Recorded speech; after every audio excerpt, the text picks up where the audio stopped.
Well, this is Chun Ku from Dynasty Reptiles, and you're tuning to Her Parade.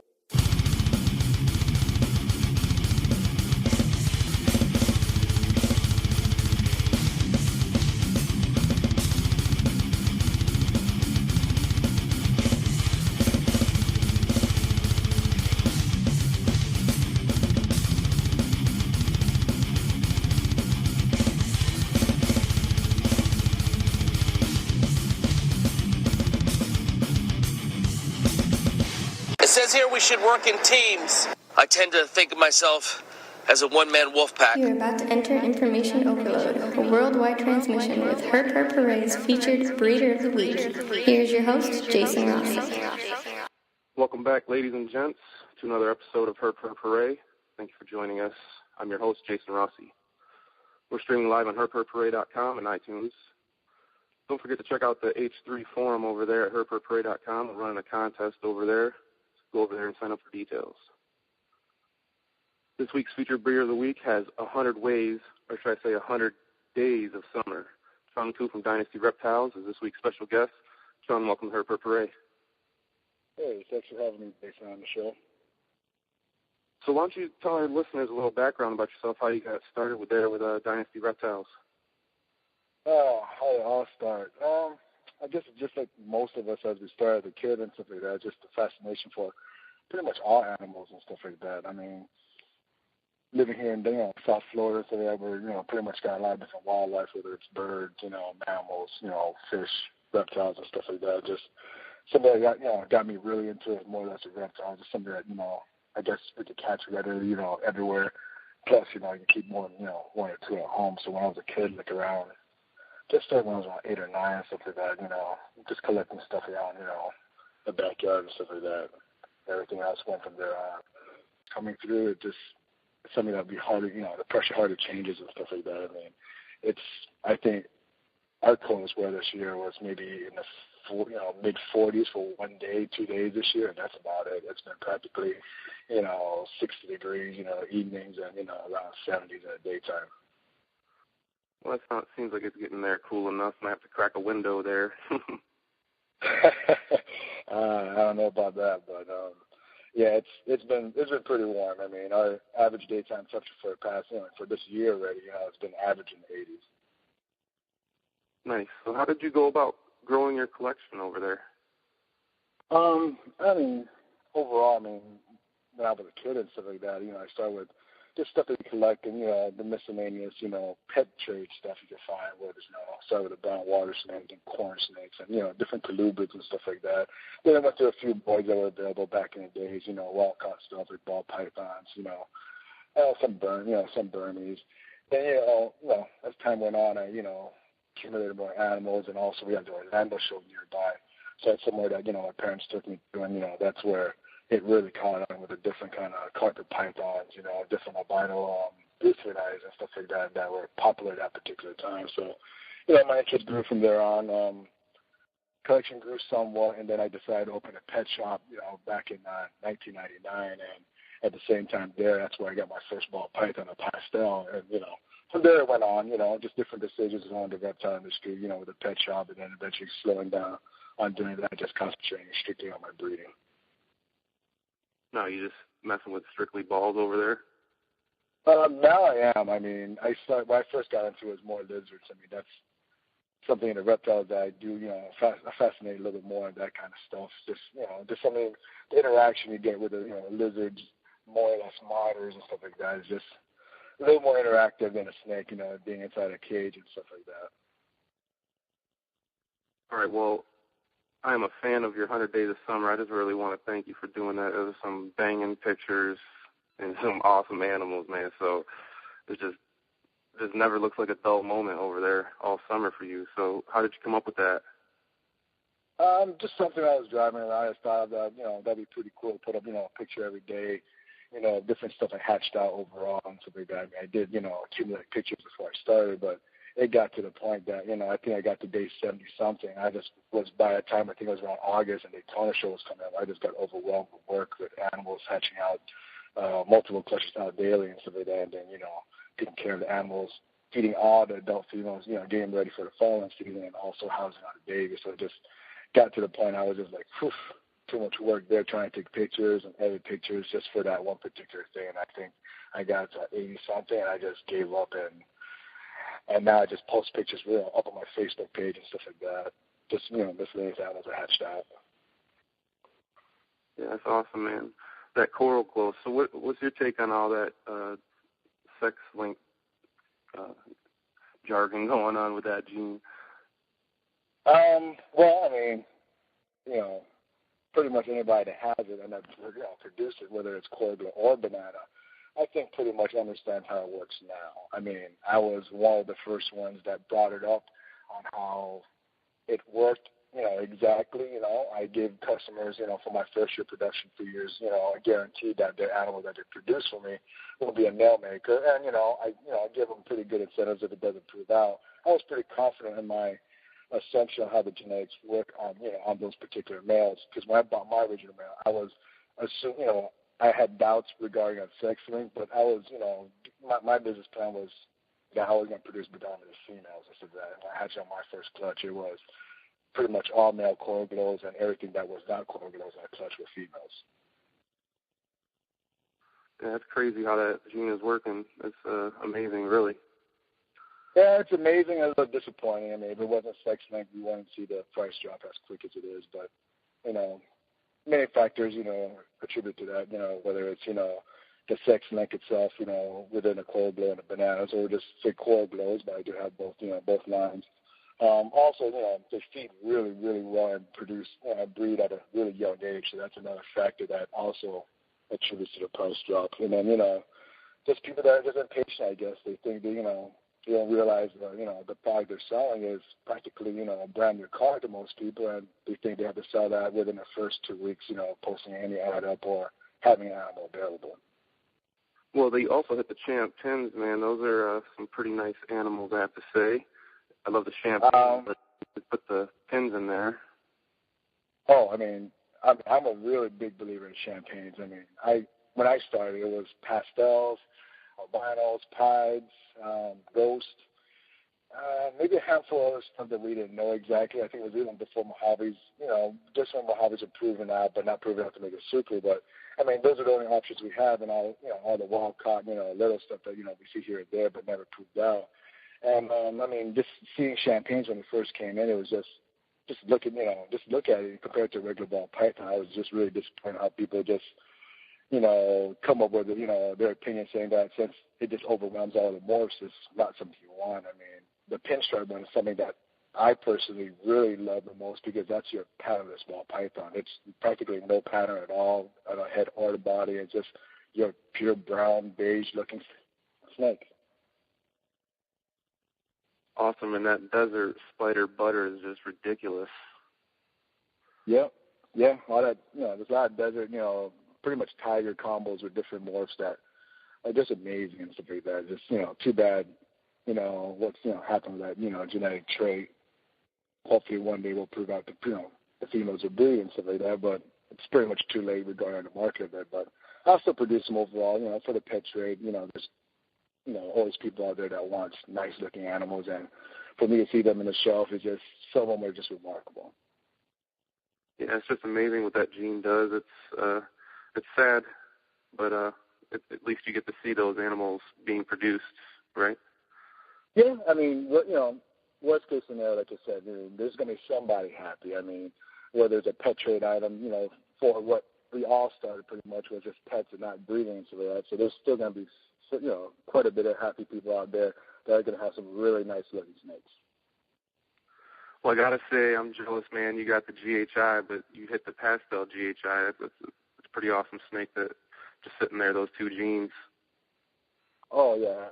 I got to say, Matt Leo, he sent me a couple of GHIs back in the days. But actually, he offered me GHIs even before, they proved out, the Mojave GHI, and I always turned them down. But once he made that Mojave GHI, I gave in, and, his price went up, but I was fine at that time. I mean, I was happy I got those animals, and some of the combos he made, are just, outstanding.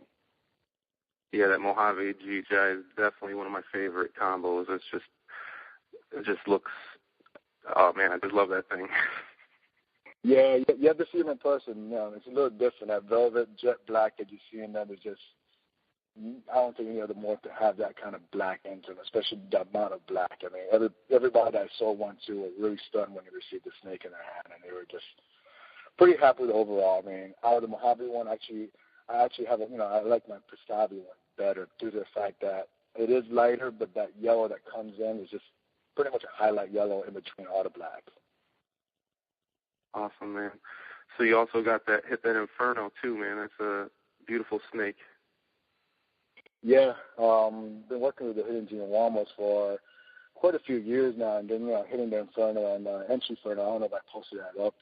And quite a few other stuff I've been making with the hidden Giawamas, Mojaves, the Soul Suckers, Entry. I made some pewters. I think I made I made a Silver Streak one. I made a Silver Pastel Red Exantic one. Plus, and some other yellow belly combos with them too. Awesome, man. And you also got the another one of my favorites, the Mimosas. You put that outstanding champagne gene, and you just put that glaze of the hypo ghost over it. It's just remarkable what it does. Awesome combination. But yeah, the purples that they have, and that's some nice highlight oranges when they're babies, and fades away a little bit, but that, like you said, that glaze over that coloration is just amazing. Well, you hit the tiger butter also, man. It's every day is a fun day over there, right, at Dynasty Reptiles all summer. Yeah, I can't complain. I mean, what we do for a living here, just taking care of animals and stuff like that, is just something I can't complain about. All right, moving on to the next day in summer. Sitting here in the summer when it's snowing on us, we got the Soul Sucker combos with question marks. What's going on with those guys? I'm really digging that one dude with all the dots on the backside of his head there. What was that breeding from? That was from actually That was actually from my Inferno male to a butter female. So they're not regular Soul Suckers, but I don't know which. I have an idea which ones are passed down. One's a yellow belly, but I just put a question mark. If I don't know what they are, I'm not going to add the genes in. I put a question mark, if they are or not. But that's just something I do. If I don't know what they are, I'll just either put it on the shelf or just, sit on it, or just tell the customer it's a possibility and decide from what we can see where it is. You get to watch it grow, reap the benefits. Yeah. I mean, worst case scenario, keep it back, then breed it out, and figure out what's there. I mean, that's why I still have some normal females, and it helps with, to have those females knowing that one side's not going to bring anything at all besides normals, and I can plug that one male to the females and see what genes on, that particular male. Awesome, man. You hit the pewter blast. I just had my lemon blast locked up with my cinnamon, so hoping to see one of those this year. That'd be nice. Yeah, nice looking snakes. They're gray with pinstripe pattern to them. Very interesting. I like them. So that albino champ, it looks ridiculous. I really couldn't tell from the picture, but what's going on with that animal? Yeah, I picked up an albino champagne a couple of years back from a mirror that he got from I think from somewhere in England the year before and stuff like that. So I picked that up from him, and I bred all my albinos and made albino champagnes, this past season. There's just another snake that we can't see their colors. I mean, they have more of a higher contrast, but when you try to take pictures of albino animals, it just doesn't come out that coloration. You have to see them in person. They vary from just like all the champagnes where they're having that, dorsal stripe to broken dorsal stripe to practically no dorsal stripe with just a few dots in the back. The ones with the dots in the back, that fewer stripes, are actually a little bit more contrast on them. Gives them a little more pattern to work off of. Yeah, well, the pattern just changes them up. I mean, some of the ones that have full stripe to me almost look like a bio G stripe, but without the, intense orange coloration due to the fact, champagne's more of a beige, tan color, snake compared to a G stripe, which has the darker browns and the, solid bold, stripe in the back. Awesome, man. Well, you hit that coral glow Enchi. They say anything Enchi, but you take the coral glow and match that together. That's an outstanding combo. Oh, yes. Coral glows, bananas, whichever one it is, bred to Enchi, that's pretty much the way it is. There's nothing compared to it. I mean, they just change the colors of their coral glows completely. They pretty much wash out all the black fleckings. If there are any black fleckings, it's actually not black. They're more like a purplish brown color that you hardly see on them. Very intense coloration. Well, what about that pastel hidden gene one with the speckles on the head on that guy? The speckling that you see is pretty much influenced from two different things. The hidden gene warmers, Kevin used to have that granite gene to him, being a separate gene, I think, as I've been breeding them. It's pretty much the granite gene that Kevin has is not the granite that we're used to, having out a speck on the side. What it is that distorts a pattern also has the fleckings on the cheek and also on top of the head. But over time, to me, producing the animals, pretty much all my animals have that characteristic. So I think they all lump together, which I think people have acknowledged that already. And I think the pastel just enhances it, just since pastel give a busier pattern to most of the more soft there. So add that with the hidden gene warmer, you get a lot more flecking. I mean, I have some super pastel ones that on that eye stripe is just all peppery all around there. All right. So on the champagne combo with question marks, is that another one that you're not sure about, obviously? So what was the pairing on that one? It's just something I want to keep back. It wasn't an Enchi of pattern out and stuff like that. Just one of those females that I know they're a little bit odd. I don't know if it was a, vanilla type, not fire exactly, but those vanilla type looking animals. So I wasn't exactly sure what it is. So I just put a question mark, and I'll try to figure it out this year when I plug another champagne combination to it and see if I can make a combination with pattern and stuff like that. Same thing with the champagne Enchis, and trying to run my champagne Enchis through butters and pastels and different colorations, see if we could keep that pattern in there but different coloration. So now is it Moochie or is it Mookie B? From what I was told Moochie, I mean, I just, I stuck with that term. It's just pretty much Mojave Enchi. That one's Moochie B, I guess, being a Mojave Enchi spider. Nice. That's an awesome animal. Powerful to have in the collection. Oh, anything with Enchi seems, in a combination to me is powerful. Yes, I keep saying this. I need to add Enchi, but it's just it's overwhelming. There's a plethora of choices for you to choose, and you just got to pick your battles. And it's like you look at a champagne and you look at an Enchi, you're just like, which one are you going to choose? But you got to look further down the road than that short distance choice.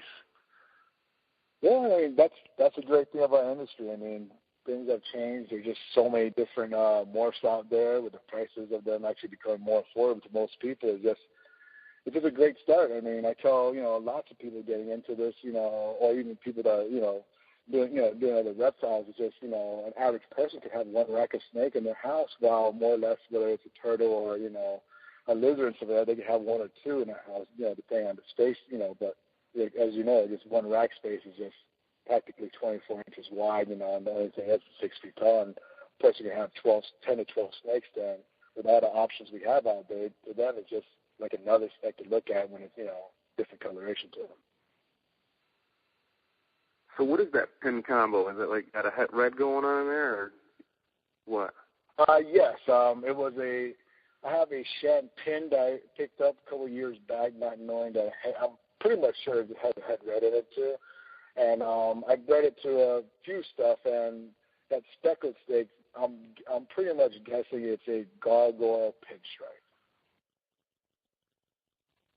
Yeah, I think it's ridiculous looking, man. Well, you hit the Mojave creams too, man. It's the vanilla creams are ridiculous, but you just take the Mojave gene on top and it just turns it up a notch. Yeah, I have no complaints about that. More of a grayer color snake. Something I can't complain about. I mean, I was heavy in the vanilla cream stuff a couple of years back, but I've been cutting it down a little bit here and there on certain items due to the fact, don't need that many males and stuff like that in that project. So that cinnamon pin champagne is pretty ridiculous too. Man, it's just like, it doesn't stop.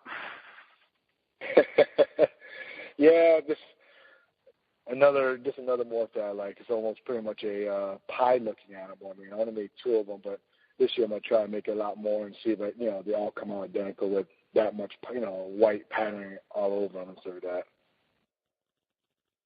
Yeah, that spider potion is got a very funky pattern going on that guy. I like what the spider gene does to the potion. Yeah, I thought other genes were going to do a lot better, but it seems like the spiders look really well with the potion. I saw the original one from, who was it exactly? I think Ralph Davis made the Super Phantom spider, and I assumed that it was going to look the same. I think somebody else earlier in the season last year produced them, and I was excited to see that it was going to look like that. But I mean, I have them the same ones that you're looking at in pictures. They're pretty much around 800 grams now. The purple on them is really intense, while that off-white color is more or less coming like an off-white yellow coloration. I'm pretty impressed with it. I made spot nose potions, and it didn't do much to the pattern compared to the spider, and I'm really happy with that. I think that'll be something that everybody would like to have in their collection. The power potion would look pretty cool, I'm betting. The Powerball potion. I'm sorry? So I'm saying the Powerball potion would be pretty dope, I'm guessing. Oh, I would guess so. I mean, I was, like I said, I was expecting big things with the spot nose due to the fact that spot nose make, the pattern on the spot nose is very black, so we could make, a bold pattern potion. But I thought it was going to do roughly the same thing that the spider did, make some, crazy busy pattern all over. But, the ones I have, did a perfect stripe on them. The pattern's a lot bolder than regular potions. But I hope, a Powerball one, will do just the same thing as the spider. But I guess time will tell.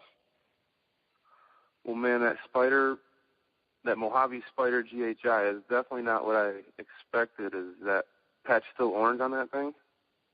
The patch is still orange. I have a few GHI combos that have some paradox or patches like that.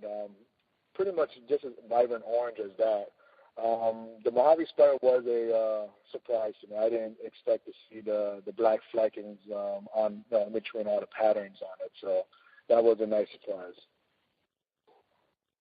Now, the leopard spiders, they look like it's 2 sets of siblings there. Like 2 look identical and the other 2 look identical. Yes. I don't know how that picture was taken and stuff like that. It possibly because of siblings. But, yeah, the spider leopards, another morph, with the leopard gene is another morph that I really like.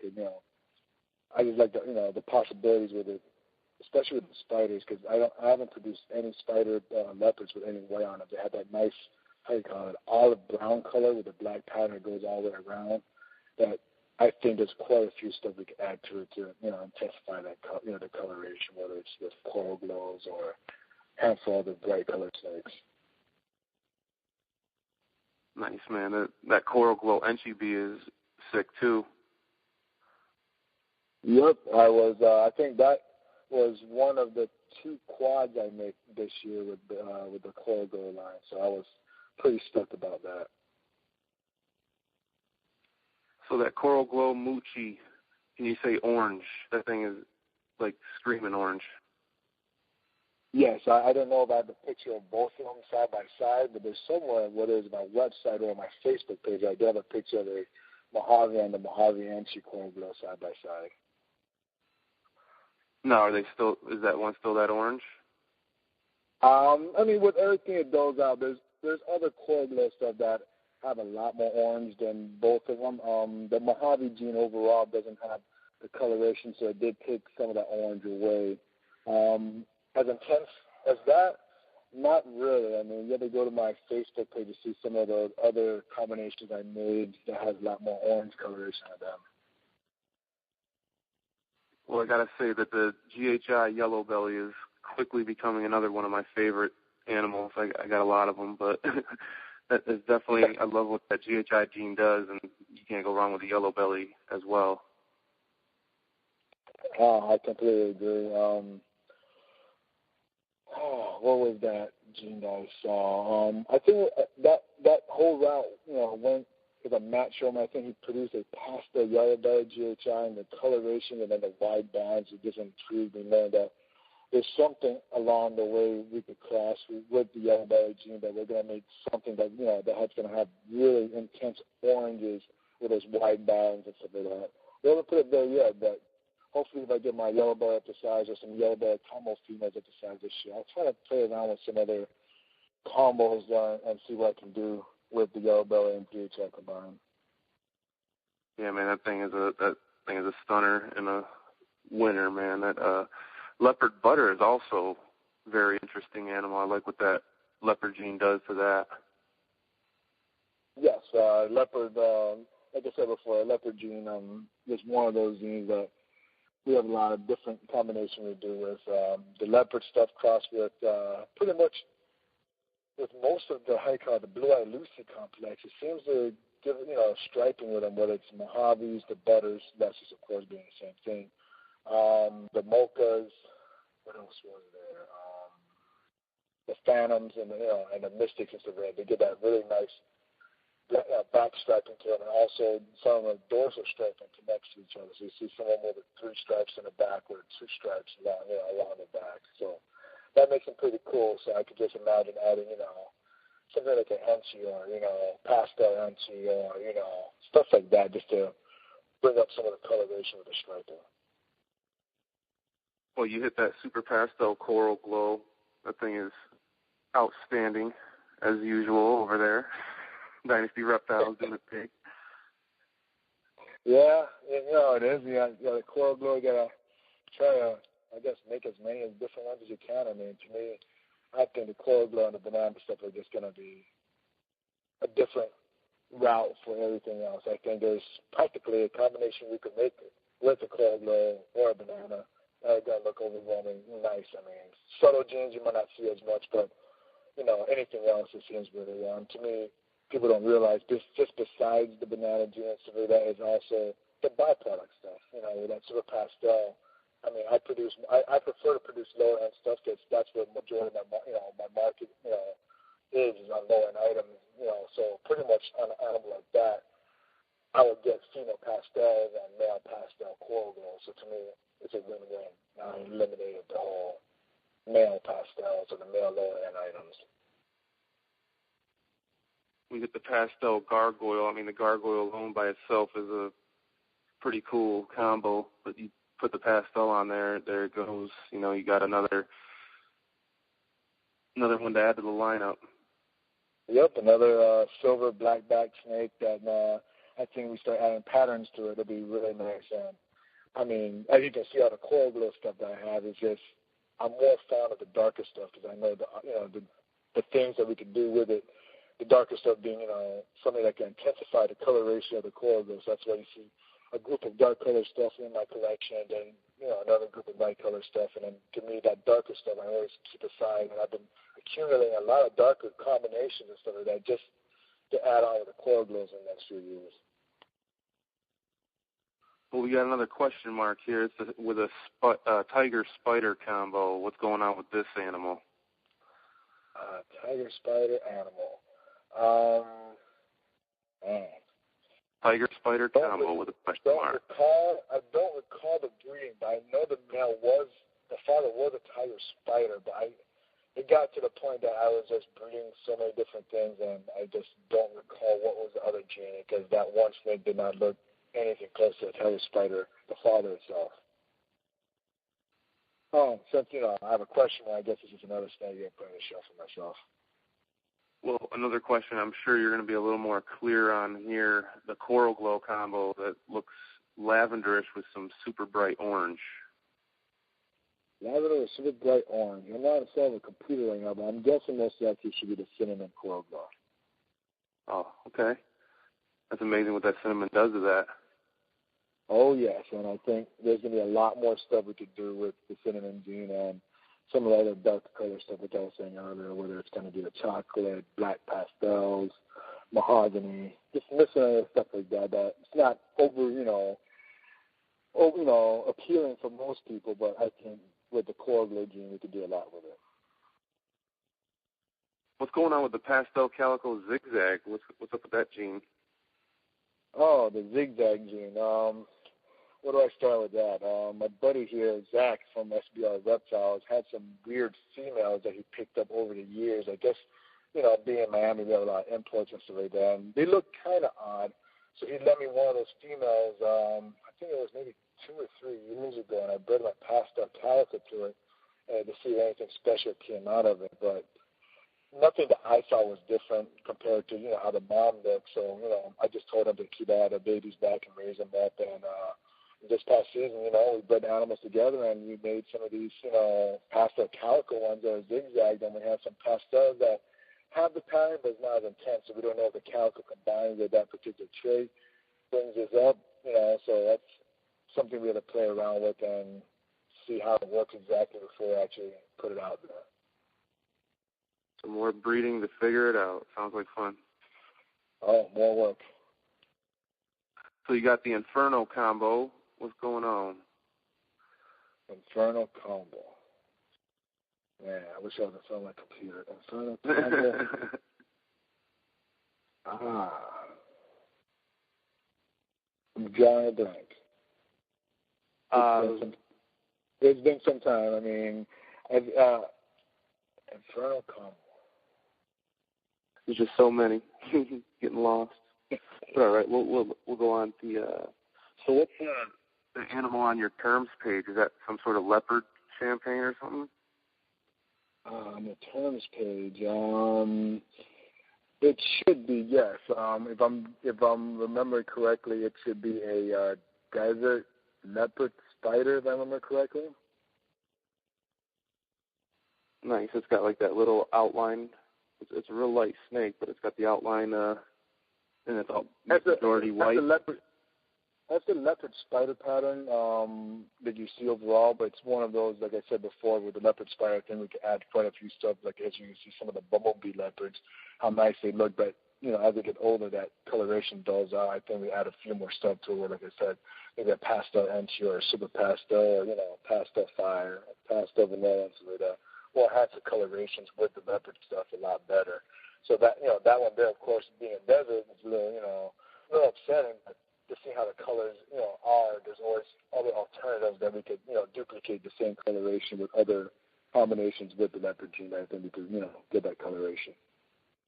Man, that thing is outstanding. I saw that thing. I'm glad I looked on that page right there. It was definitely a pleasure.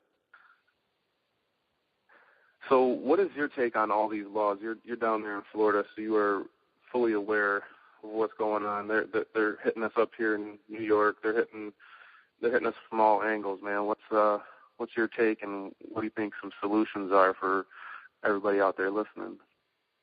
Yeah, being in Florida, I felt it firsthand. I mean, like I said earlier, right now I'm strictly on ball pythons, but before then I was doing Burmese pythons, reticulate pythons, and quite some numbers. As the laws get passed, I had to start dwindling down my collection, and eventually I sold my last ones a couple months back.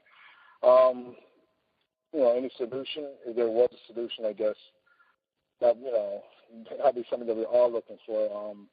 Education, within the community, I think is one thing we all need to understand. Whether it's people that don't like reptiles and also the people in the community, just realize that not everybody, have, the same desire for reptiles as us, and we need to respect that both ways and stuff like that. Whether it's a solution or not, that one I have no idea. I mean,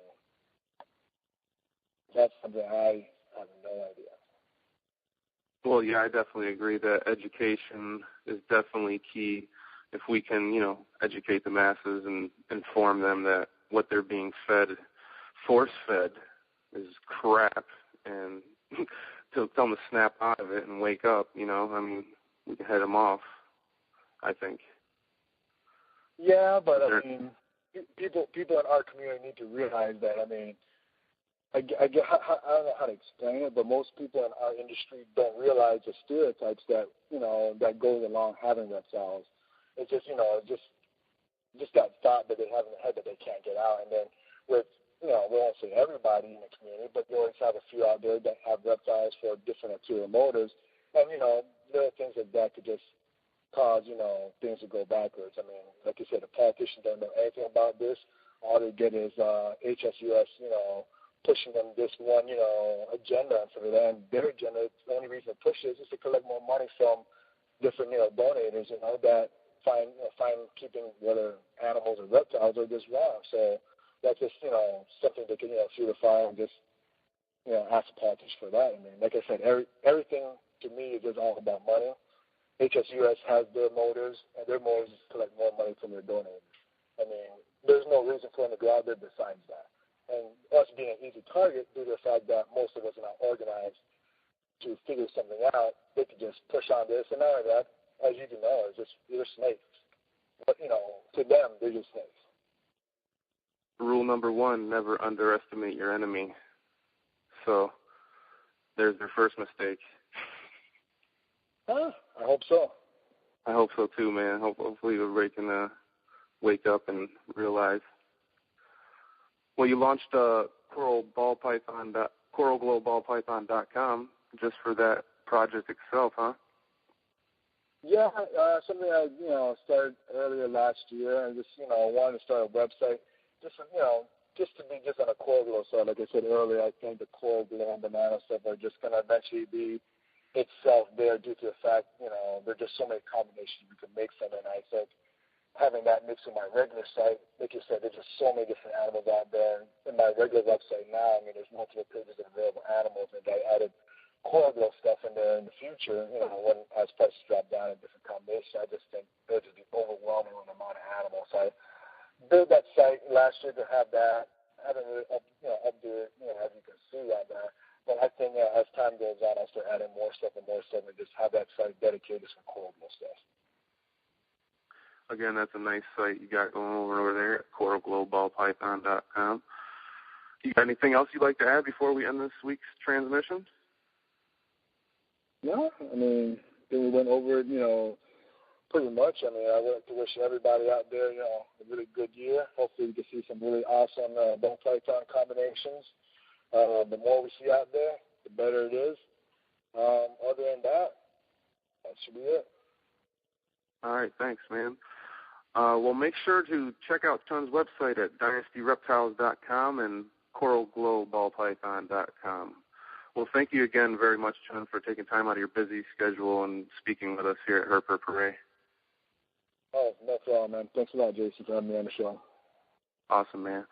All right, well, thank you for turning in to another episode of Her Parade. Remember to sign up and register and win that free ball python over at herperparade.com. That's going to do it until next week. Her Parade out.